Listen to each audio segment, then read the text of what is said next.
Hello everyone, and welcome back to our weekly series of Is the Shrine Worth It? The series where we have a look at the perks and the Shrine of Secrets and see if they're really worth your 2,000 iridescent shards each. Thank God they have finally given us a good shrine. I really hope this is a sign to come that they're going to keep on giving us good shrines, because this one is a 10 out of 10, the best shrine we've probably ever had. We have perks from the animatronic, Rick Grimes and Michonne Grimes. Those perks are Help Wanted, Phantom Fear, Come and Get Me, and Teamwork Throwdown. Let's get into the killer perks first. Our first killer perk is Help Wanted. When you damage a generator, it becomes compromised. Only one generator can be compromised at a time. When the compromised generator is completed, your successful basic attack cooldowns are reduced by 25% for 60 seconds. This is what it looks like in game.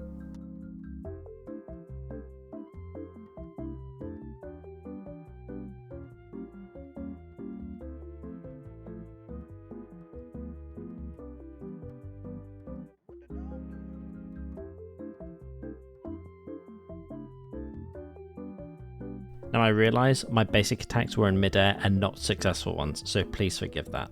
However, I would give this perk a 7 out of 10 in terms of its relative strength. I think Help Wanted can go really well with a gen kicking build. Because you automatically do that to regress gens, this gives you an extra bit of strength once those gens are completed, so you're not completely losing out. Whether you think Help Wanted is strong or not, it is from a licensed character and we definitely pick those up. So 100% pick this up in the shrine. Just before we get into the next perk, I'm going to say that every single one of these perks is recommended to be picked up because they're all from licensed characters. Anyway, let's get into the second perk. Our second perk is Phantom Fear. When a survivor within your terror radius looks at you, they scream and you see their aura for 2 seconds. This perk has a 60-second cooldown. This is what it looks like in game.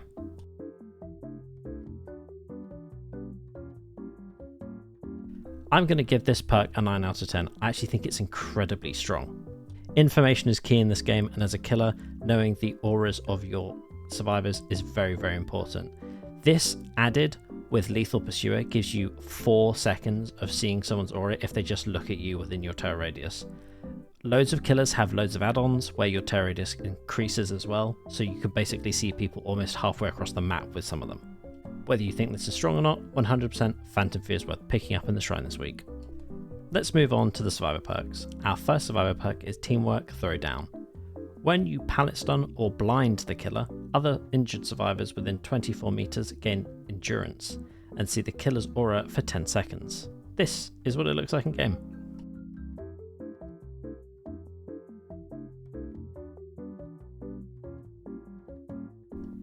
I'm going to give this perk a 5 out of 10. I don't really see much of a use of it. I've never really seen anyone use it in any kind of builds, but it is interesting and I guess it's kind of niche if you're running a stack of players. However, if you feel like this is your perk or not, it is from a licensed character, so 100% pick it up in the shrine. You never know, sometimes they buff these things, or they kind of like revert changes, or they completely change a perk. As long as you have the perk, you will not need to buy it again. Our fourth and final perk is Come and Get Me. After unhooking a survivor while crouched and idle, press ability 1 to make an injured and dying survivors within 24 meters leave no scratch marks or pools of blood, or make grunts of pain for 15 seconds.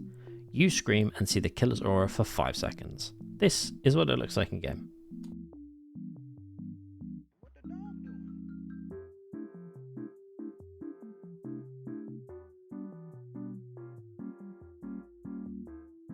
This is a very niche perk and I'm going to give it a 6 out of 10. I don't think it's very strong, but if you are a very competent survivor and you're trying to show your friends how to play the game and you want to just distract the killer and make them chase you, this is the perk for you. It doesn't really slot into many builds, but I guess you could use something that extends the aura seeing ability, but you don't always necessarily see the aura of the killer because they might have something that blocks that.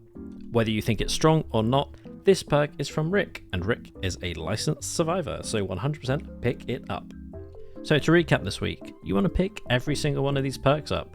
We basically get the animatronic for free, you're only missing one of his perks, and you get the other 2 perks from 2 characters that are basically brand new. This is an incredible shrine.